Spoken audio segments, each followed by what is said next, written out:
예수님께서 하루는 제자들을 불러서 경고를 하십니다. 종말의 때가 있을 것이다. 종말이라고 하는 것이 역사적인 종말이 있을 수 있고 개인적인 종말이 있을 수가 있죠. 안 죽는 사람은 없으니까. 종말의 때가 있을 것인데 그 때가 언젠지는 아무도 모른다. 아무도 모르는데 아무도 모르기 때문에 그때가 언제 올지 모르기 때문에 너희들은 깨어 있어야 된다라고 예수님께서 제자들에게 경고하셨습니다. 종말이라고 하는 단어의 의미가 불신자들에게는 두려움의 단어가 되어집니다. 왜냐하면 종말이라고 하는 뜻이 끝이라는 뜻이잖아요. 역사적인 종말을 얘기합니다. 더 이상 역사가 진행이 되지 않는 거예요. 역사가 끝이 나는 겁니다. 그러니까 모든 것이 끝이 나버리기 때문에 종말이기 때문에 불신자들의 입장에서는 두렵고 무서운 때가 종말의 때인데, 이 종말이라고 하는 단어의 뜻은 끝이라는 의미도 있지만 목적이 완성된다, 어떤 일이 완결이 된다라고 하는 그런 의미가 또 있습니다.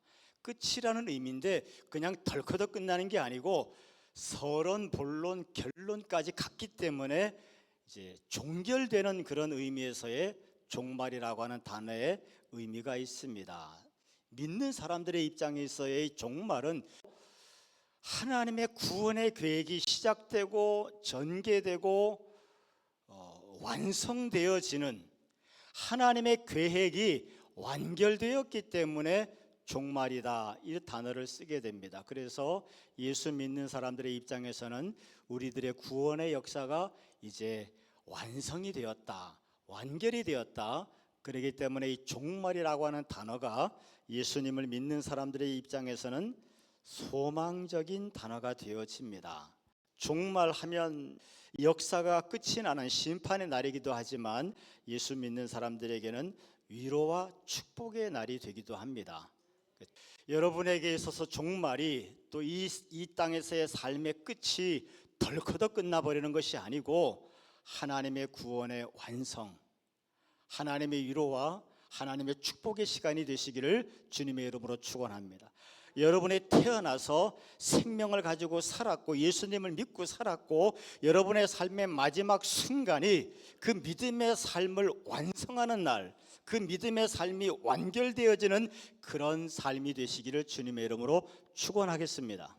종말의 징조로서 지진과 기근과 전쟁이 있답니다. 마태복음 24장 7절부터의 말씀은 민족이 민족을, 나라가 나라를 대적하여 일어나겠고 곳곳에 기근과 지진이 있으리니 이 모든 것이 재난의 시작이다.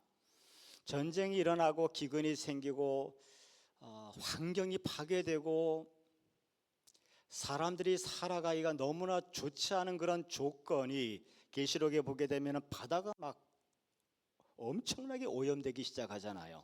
그러니까 이런 기상이변이 생기고 환경 오염이 생기고 막 이런 일들이 생기는데 그것이 재난의 종말의 시작이다라고 말씀을 기록하고 있습니다.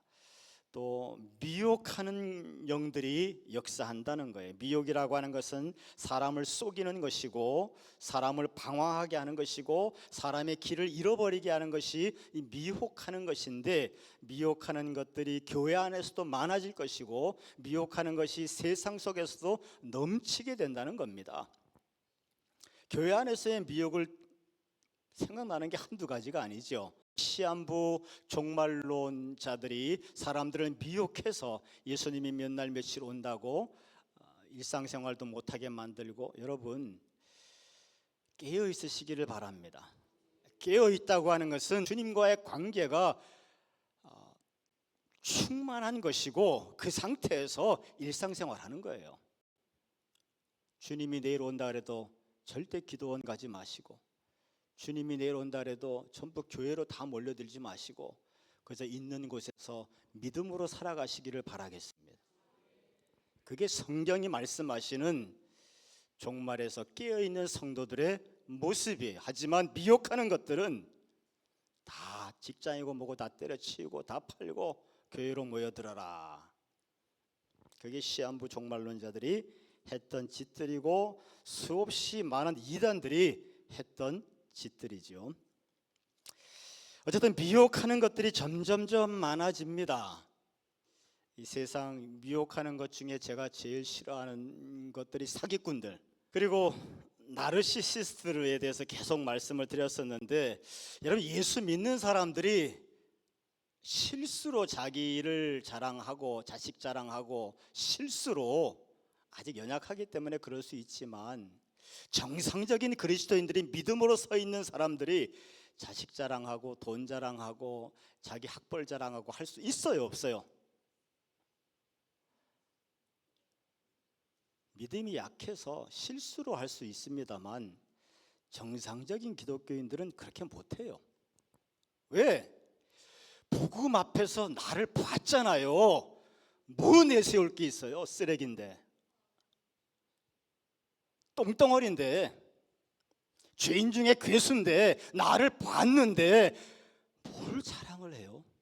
최소한 부끄러운 줄을 알면 그래도 예수 아는 사람이, 내 입으로 자랑하고 부끄러운 줄 알면 그것이 예수 믿는 사람들이죠. 그런데 나르시스트나 사기꾼들은 정말 기가 막히게 말 잘합니다. 자기를 포장하고 내세우고 뭐가 있는 것처럼, 뭘 가진 것처럼, 뭐 잘난 것처럼, 엄청 자기가 매력적인 사람인 것처럼, 무엇보다 굉장히 자기가 의로운 사람인 것처럼. 잘 들으셔야 돼요. 그렇게 포장하고 그렇게 말하는 사람들은 100% 사기꾼, 아니면 나르시시스트, 아니면 사이비. 그렇게 미혹하는 것들이 많아진답니다. 깨어있으시기를 바라고 성령의 인도를 받아서 이 미혹하는 자들에게 마음 뺏기지 않으시기를 축원하겠습니다. 여러분, 신앙생활하는 사람들, 그리스도인들은 오직 마음을 하나님께 향하여 드려야 될 줄로 믿습니다. 근데 사이비들은 일단 사람들 마음 뺏어가잖아요. 나르시시스트는 말할 것도 없고, 사기꾼들도 사람 마음을 미혹해서 자기들이 뺏어가려고 하잖아요. 그런데 얼마나 거기에 당하는 사람들이 많습니까? 깨어있으시기를 바라고 하나님께 정말 마음을 들여서, 하나님께 마음을 들인 사람들은 그런 미혹에서 지켜지게 될 줄로 믿습니다.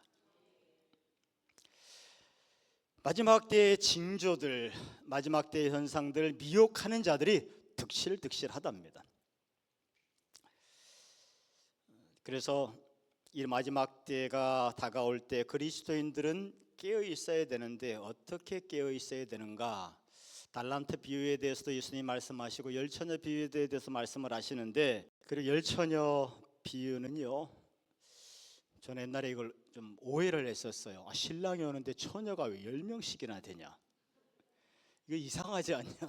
그런데 이 10명의 처녀는 들러리입니다. 신부 들러리예요. 그래서 이 이스라엘 사람들은 결혼식을 밤에 하게 되는데 신랑이 밤에 옵니다. 근데 언제 올지 몰라요. 초저녁에 올 수도 있고 한밤중에 올 수도 있고 새벽에 올 수도 있는데, 신랑 마음인 거죠. 언제 올지 모르는데 밤에 오는데, 신부 들러리들이 10명이 등을 준비하고 불을 켜서 신랑이 오면 기다렸다가 맞이해 드리는 거예요. 잔치집으로 맞이해 드리는 겁니다. 그것이 10명, 열처녀가 해야 되는 일인데, 문제는 5처녀는 슬기로 와서 신랑이 언제 올지 모르잖아요. 그러니까 등에 불을 켜고 있는데 일단 기본적으로 기름이 있겠죠. 그런데 혹시 너무 늦게 오면 여분의 기름이 필요하지 않겠나? 언제 올지 모르니까 여분의 기름을 준비한 것이 이 슬기로운 5처녀고, 또 5처녀는 귀찮은 거예요. 여분의 기름 준비하려면 또 왔다 갔다 해야 되고 하니까 귀찮으니까 에이 몰라, 그리고 그냥 그대로만 간 거예요. 여분의 기름을 준비하지 않고. 여기서 등이 있고 등에 넣는 기름이 있는데, 등은 신앙생활을 얘기하는 것이죠. 일상적인 외형적인 신앙생활이고, 기름은 신앙의 본질을 얘기하는 겁니다. 슬기로운 다섯 처녀는 등도 있고 기름도 있었고 어리석은 다섯 처녀는 등은 있는데 신앙의 외형의 모습은 있는데 신앙의 본질이 없는 거예요. 그들이 같은 곳에 모여 있습니다. 같은 교회에 모여 있다는 거예요. 같이 모여서 예배드리고 같이 모여서 기도하고 같이 모여서 찬양하는데 등은 있는데 누가 봐도 저 사람은 그리스도인인데 기름이 준비되어 있던 슬기로운 다섯 처녀는 잔치에 참여하고 기름이 준비되어 있지 못하던 어리석은 다섯 처녀는 잔치에 참여하지를 못합니다. 다시 말해서 마지막 종말의 때에 쫓겨나는 거예요. 기름이 준비되어 있는 깨어있는 신앙. 과연 기름은 무엇일까? 등은 외형적인 신앙의 모습인데 기름은 일단 복음 안에서 중생함을 얘기합니다. 예수 생명의 빛이 있으시기를 축원하겠습니다. 기름은 복음으로 말미암아 중생한 확신이 있는 사람, 내가 이제는 정말 예수 믿는 사람이고 내가 예수 믿는 사람으로 살아야겠고 하나님이 나를 사랑하시고 하나님과 더불어 내가 살아야겠다, 내가 성령을 좇아 살아야겠다, 이렇게 마음에 결심하는 사람들이 중생한 사람들이죠. 내가 이전처럼은 도저히 살지 못하겠고 내가 예수님 따라서 새롭게 살아야겠다. 이전의 삶은 어둠이고 이제는 그럼에도 불구하고 예수님 안에서 새롭게 살고 복된 삶을 살아야겠다라고 간절히 소원하고 결단하는 사람들이 중생한 사람들이죠. 복음 안에서 중생한 사람들, 이 사람들은 성령의 인도함을 조차 삽니다. 내가 판단하고 내가 결정하고 내가 성질내고 이것이 아니고 하나님께 묻죠. 성령님, 이 상황을 어떻게 해석하면 좋겠습니까? 여기서 내가 어떻게 행동해야 되겠으며 내가 어떻게 말해야 되겠으며 이 상황, 이 문제를 내가 어떻게 처리하는 것이 하나님의 뜻입니까? 성령의 인도를 받는 거예요. 왜? 중생할 때 그렇게 결단했잖아요.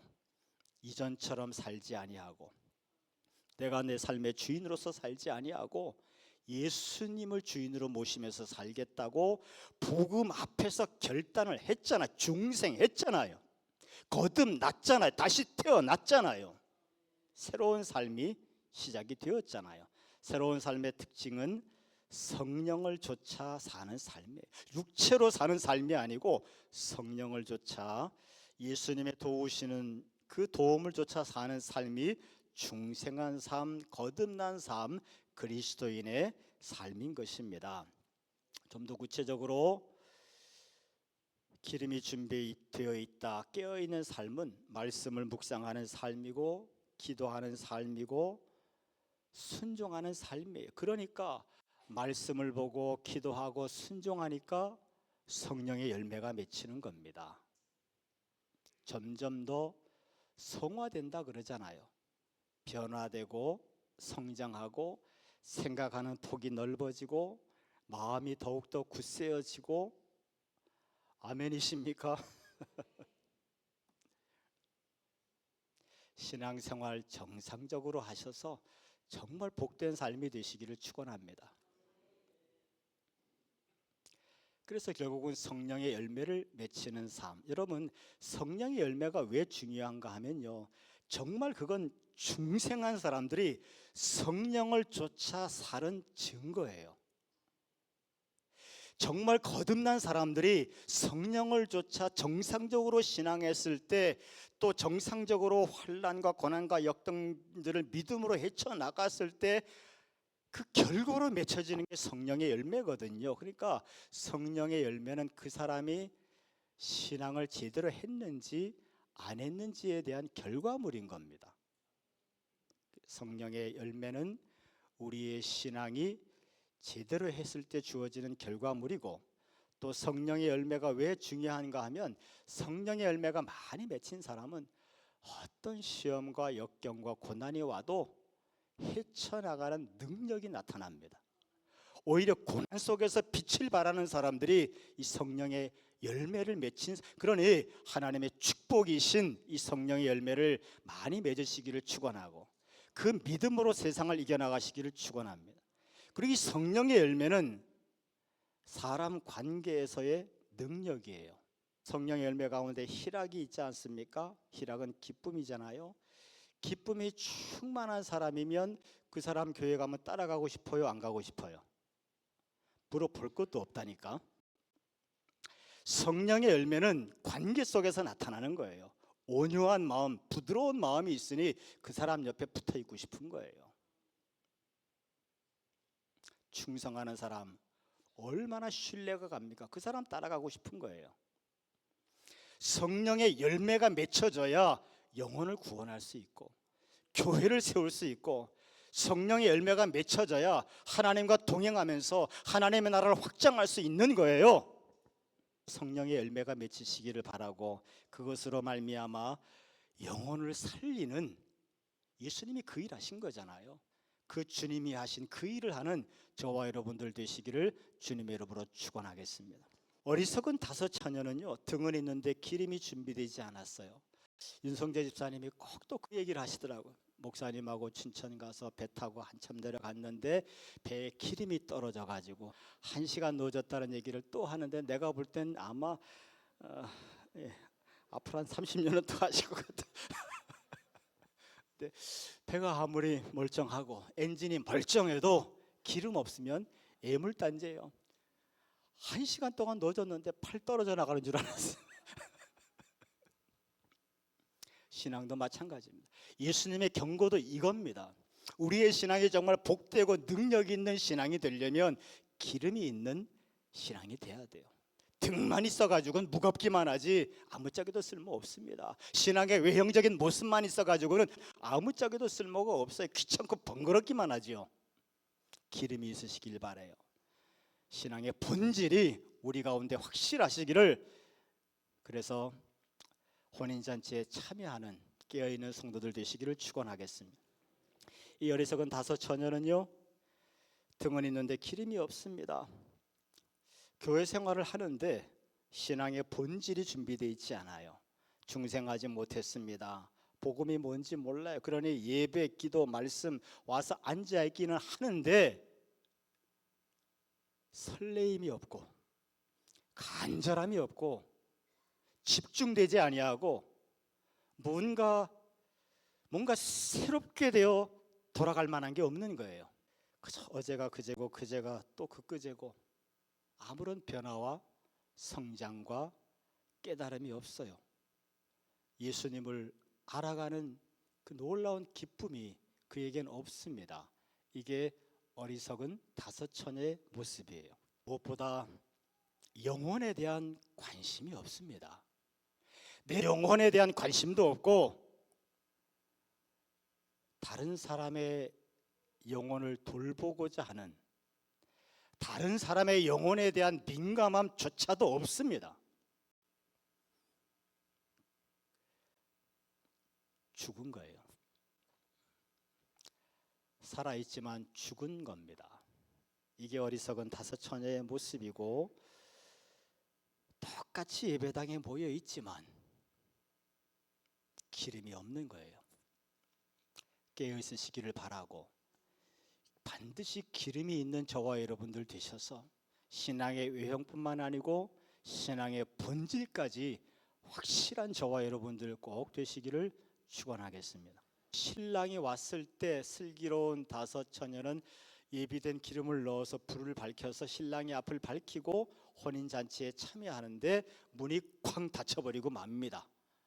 이 어리석은 다섯 처녀는 길길이 들고 뛰고 막 기름 구한다고 난리 났는데 이미 문은 닫혔어요. 이 부분에 대해서 예수님은 성경 여러 군데서 얘기를 하는데, 좁은 문으로 들어가라 말씀하시잖아요. 신앙생활을 좁은 문으로 들어가는 사람들은 중생한 신앙이고 성령을 조차 신앙하는 것이고 말씀에 순종하며 신앙하는 것이고 성령의 열매가 그 증거로 맺혀지는 신앙하는 사람들이고, 넓은 문으로 시작하는 사람은 룰루랄라 교회 다니는 겁니다. 그런데 이 사람들이 나중에 심판대 앞에 섰을 때 예수님께서 악행을 행하는 자들이라고 호통을 치십니다.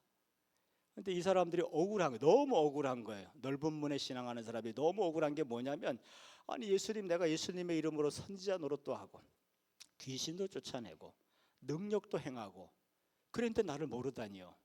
또 어떤 사람들은 또 다른 본문엔 그렇게 기록되어 있습니다. 아니 예수님, 내가 예수님 말씀도 듣고 예수님하고 밥도 먹고 그런데 나를 모르다니요. 악한 자들아, 내게서 떠나가라. 이렇게 말씀하십니다. 등은 있습니다. 등은 있습니다. 기름이 없어서 그래요. 오늘 본문의 마지막에도 그렇게 되어 있죠. 11절 12절에 그 후에 남은 처녀들이 와서 이르되 주여 주여 우리에게 열어주소서. 12절 대답하여 이르되 진실로 너희에게 이르노니 내가 너희를 알지 못하노라. 등은 있었습니다. 기름이 없는 거예요. 거듭난 새 생명이 없는 거예요. 교회를 사람 만나러 오고 교회 와서 그냥 노닥거리고 물이나 찍고, 교회는 그러려고 예수님이 핏값으로 세우신 곳이 아니에요. 신앙의 본질을 주기 위해서 교회가 세워진 줄로 믿습니다. 이 묵현리의 목각교회가 세워진 이유도 사람들을 중생시키고 성령을 조차 신앙하고 성화되어 성령의 열매 맺는 그리스도인들로 세우기 위해서 목각교회가 존재하는 것이지 다른 목적 있을 수 없습니다. 우리의 삶의 여정 가운데 종말의 때가 있습니다. 역사적인 종말이 언제라도 오게 될 것이고 개인적인 종말도 그 언젠가는 올 것인데 그때는 아무도 모릅니다. 원컨대 이 시간 간절히 이 말씀으로 축복하는 것은 우리의 신앙이 등도 준비되어 있고 기름도 같이 준비되어서 깨어서 그게 개인의 종말이든 역사의 종말이든 어떤 종말이든 덜커덕 그 마지막 순간에 깨어서 주님 만나는 저와 여러분들 다 되시기를 주님의 이름으로 축원하겠습니다.